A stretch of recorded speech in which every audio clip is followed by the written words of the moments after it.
Olá, turma! Essa é a quarta aula de natureza. Vamos falar sobre eletricidade. Oi, pessoal! O personagem central dessa aula é alguém que tem uma influência direta em quase tudo de bom que acontece na nossa vida, mas que a gente só se dá conta quando falta. Estou falando da luz. Quando ficamos sem luz, ficamos também sem telefone, sem computador, sem micro-ondas, internet, banho de água quente. Nossa, a lista é interminável. Olá, pessoal. Olá, Yarita. Gostei da apresentação, hein? A eletricidade está nas nossas vidas há alguns séculos e quando ela acaba ou há algum problema na sua distribuição, a gente percebe como nossas atividades dependem dela. Vocês lembram, em 2009, houve um apagão que atingiu vários estados brasileiros. Houve prejuízos em fábricas, comércios, restaurantes, transtornos no trânsito, pessoas que ficaram presas no metrô, enfim, precisamos da eletricidade para garantir a produtividade e o conforto aos quais já nos acostumamos. Arthur, a eletricidade é um pouco mais do que isso e precisamos entender como ela é formada, sua voltagem e tipo de corrente. Opa, Jonas, chegou a hora do papo sério.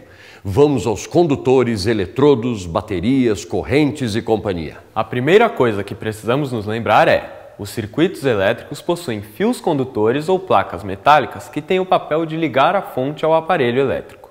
Uma televisão, por exemplo, liga-se à tomada e tentamos entender o que compõe o circuito que a mantém em funcionamento.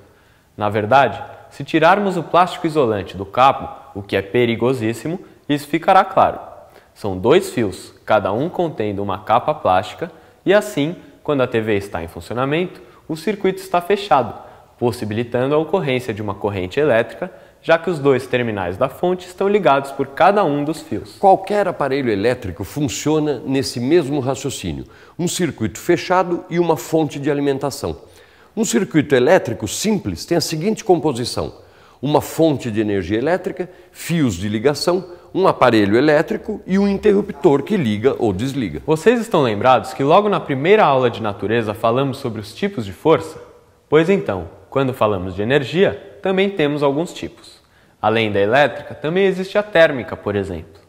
Essa é a energia que encontramos na torradeira, no aquecedor e no ferro elétrico. Esses aparelhos transformam a energia elétrica em térmica. Por isso, são chamados de resistivos, já que possuem um componente peculiar, o resistor, que é um fio de material especial responsável pelo aquecimento. Entre energia elétrica e térmica, fiquem atentos a uma coisa. Quem já trocou uma lâmpada incandescente já percebeu que ela fica muito quente depois de alguns minutos de uso. Isso quer dizer que, mesmo não sendo a sua função, esse tipo de lâmpada transforma cerca de 95% da energia elétrica em energia térmica no seu filamento, o que faz com que seja considerada também um resistor. A energia elétrica, que é transformada em térmica por unidade de tempo nesses aparelhos, recebe o nome de potência dissipada e praticamente corresponde àquela fornecida pela fonte. Já sabemos que a eletricidade é algo abstrato. Por isso, existe uma série de convenções para os símbolos apresentados nas representações gráficas de circuitos. A corrente elétrica desloca-se do polo positivo para o polo negativo do gerador, cuja representação se dá por duas linhas, sendo a maior delas o polo positivo e a menor, óbvio, o negativo. A presença de um resistor é indicada pela linha em zigue-zague mostrada na figura. Se formos perceber, em nossa casa existem muitos outros aparelhos elétricos que não emitem calor. É o caso dos barbeadores, liquidificadores e batedeiras. Eles possuem um motor responsável por transformar a energia elétrica em mecânica. Como não há transformação de energia térmica, são denominados receptores de energia. Além disso, há o rádio, a TV e o telefone, entre outros que são exemplos de aparelhos que também são considerados receptores. Agora, Jonas, uma coisa é um pouco complicada. Como ter ideia do consumo de energia elétrica que temos ao usar um determinado aparelho? Para entender isso, é necessário saber o tempo de uso e a potência elétrica do aparelho, que indica a quantidade de energia elétrica transformada em outras formas de energia num determinado tempo. Uma lâmpada de 150 watts transforma 150 joules de energia elétrica em luz e energia térmica por segundo. Mas o joule é uma unidade muito pequena para medir o consumo energético e é por isso que as contas de luz indicam o consumo em quilowatt-hora, que não pertence ao Sistema Internacional de Medidas.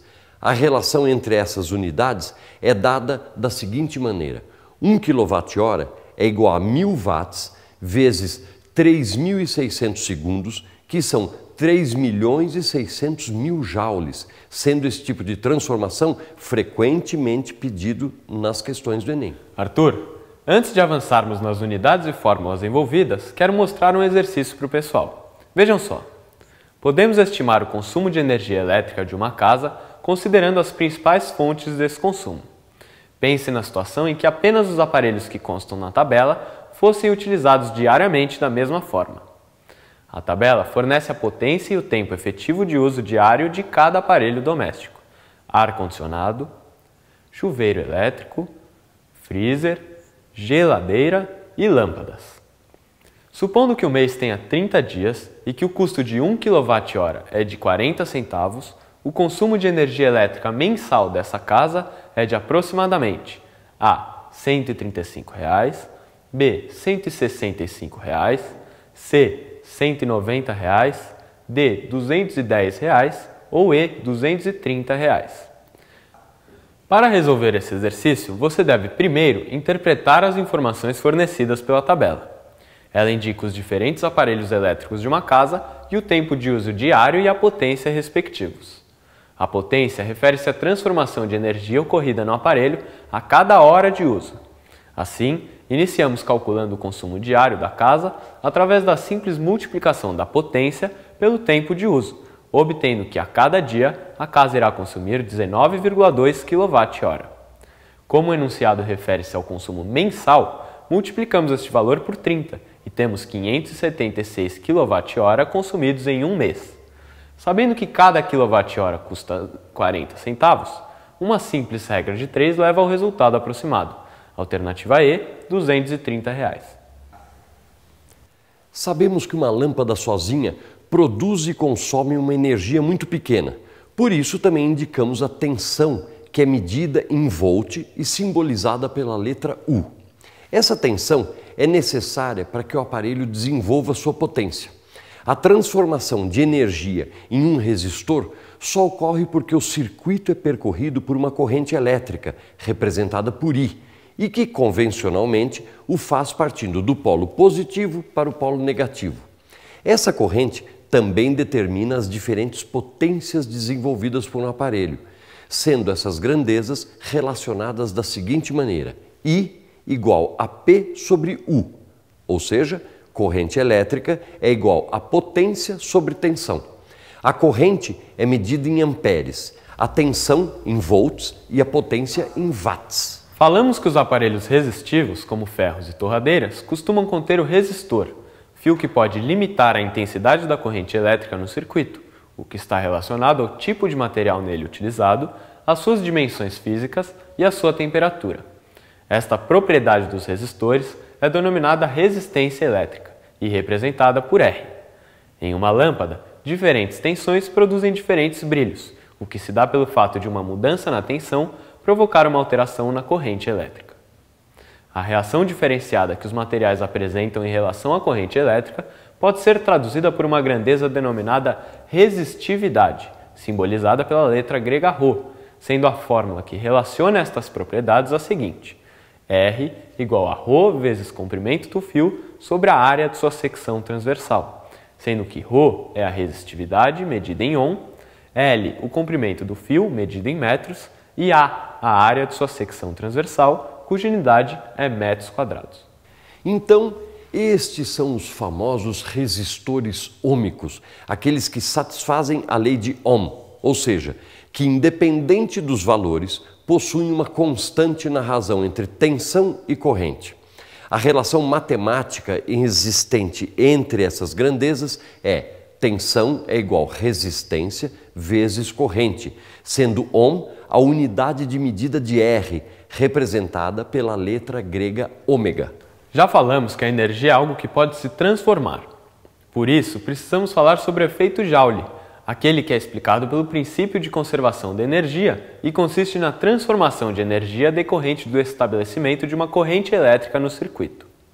Esse efeito ocorre praticamente no aquecimento de aparelhos resistivos, mas é indesejável em alguns casos, podendo inclusive causar incêndios devido à elevação de temperatura. O efeito Joule que o Jonas mencionou pode ser aplicado a partir da fórmula ΔQ é igual a M vezes C vezes ΔT, ou simplesmente P vezes ΔT. Essa é a fórmula que equivale estando um aparelho imerso na água.